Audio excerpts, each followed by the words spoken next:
Folks, Casey and I hear you. We are in a very odd housing market with high prices and very high rates.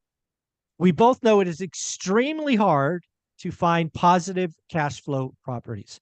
We are both being asked almost daily, hey, Casey, hey, Michael, is it okay if I buy a slightly negative cash flow property? It's a great deal. I love the house, mortgage pay down, this, that, the other thing. Is it okay? And I can afford it.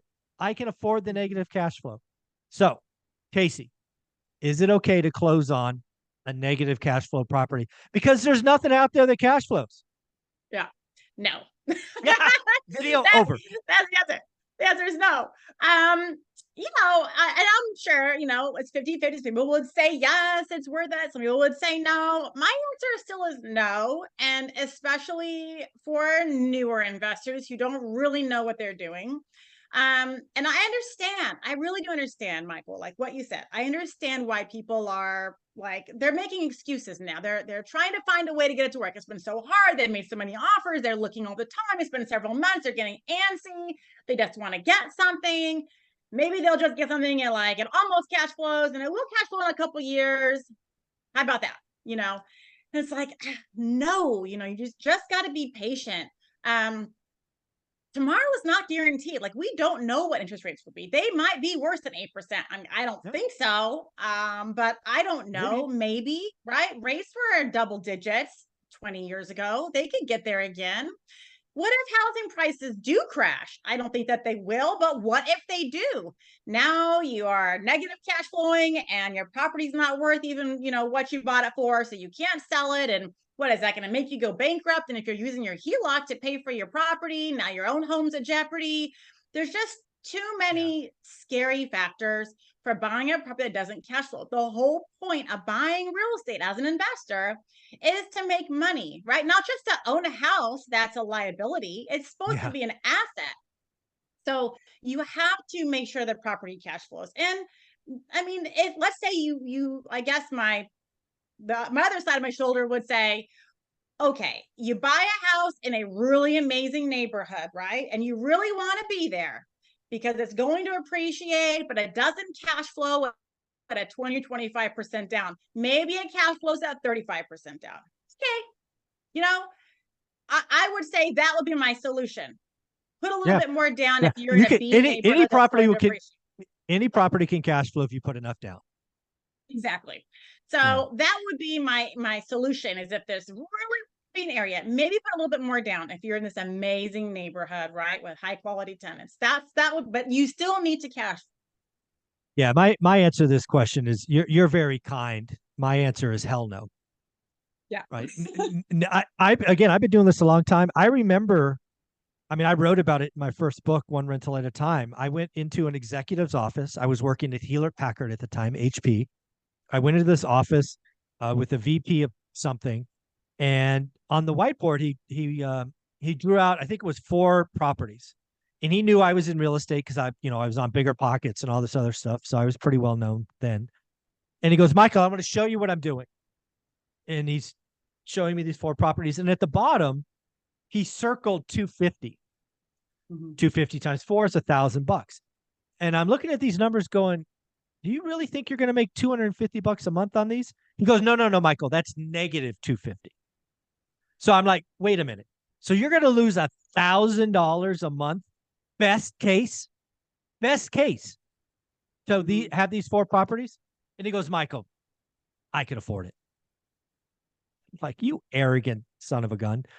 Lo and behold, he could afford it. He did buy them because he was smarter than me. Because my advice was, you're an idiot. What are you doing?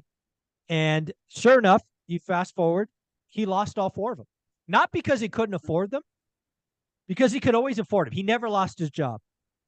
What happened is the values crashed, and he got tired of writing $1,000 checks.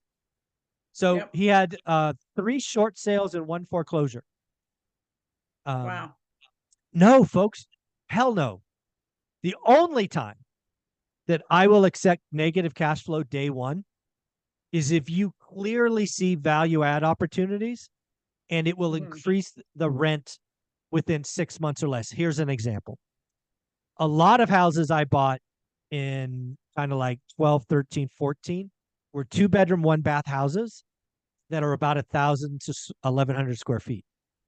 That is because I could buy a 2 and rent a 3. I would take Yep. the den or the dining room, the formal dining, and it would become a bedroom. Those are the only types of things that I would accept negative cash flow day one. It's because, hey, yes, it's negative cash flow as a 2-bedroom, but it's positive cash flow as a With a 3-bedroom. purpose. I know it takes me $4,000 to add a door, a closet, and egress. We're good to go. Those are the Yep. only ones. And I will say, like, that's how my students are getting deals now, because it's hard to find cash flow straight across the board with a almost rent ready property out of area with 8% interest. It's more difficult. Even buying the rate down, still more difficult. It's the hardest market I worked in. It's difficult. So the value add opportunities are where you're going to be able to find that cash flow. So I'm teaching all my students, and I've done this myself. Buy property, look for properties, right, that are oversized, high square footage, where you can convert a formal living or formal dining room into an extra room, wall it off, add a door, boom, now you got an extra bedroom. Another thing, which you mentioned, the only way that I would, allow negative cash flow in property. So a lot of properties come tenant occupied. And many landlords, right, don't raise the rent. And so they're significantly under market value, the tenants that are there. So if you like the tenants, right, they're keeping the place nice, right, and they pay on time, and they're willing to stay with the rent increase, right, or they're on month to month, and you can get them out and or fix it up or re-rent at the higher rate, then I'm also okay buying a negative cash flowing property with a below market tenant, as long as in the next few months, I'm like 4 months kind of at the most is my Yeah. thing. Mm-hmm. You can get the rent above market rent with whatever you do. Just get them out, get a new tenant in there, raise their rent, or get them out, Yeah. fix it up, raise the rent, Get it to whatever. But market. You've got to that's the whole, you've got to have the plan to you get got to it to have the market plan. rent. You got to see it. It's Mhm. not like it's not some pro forma. I hope, I wish, it's no. Negative cash flow kills more dreams. Because again, I don't know if you guys know this, but stuff breaks. And you don't want to Yes. start with negative cash flow because it only gets worse from there. Yeah, that one air conditioner, $3,000. There it goes. Yeah. For at least it's a capex expense, right? So you're raising the value of your property, but little No. things here and there, and that's one thing. What I'm really not a fan of buying houses that have been rentals for a really long time.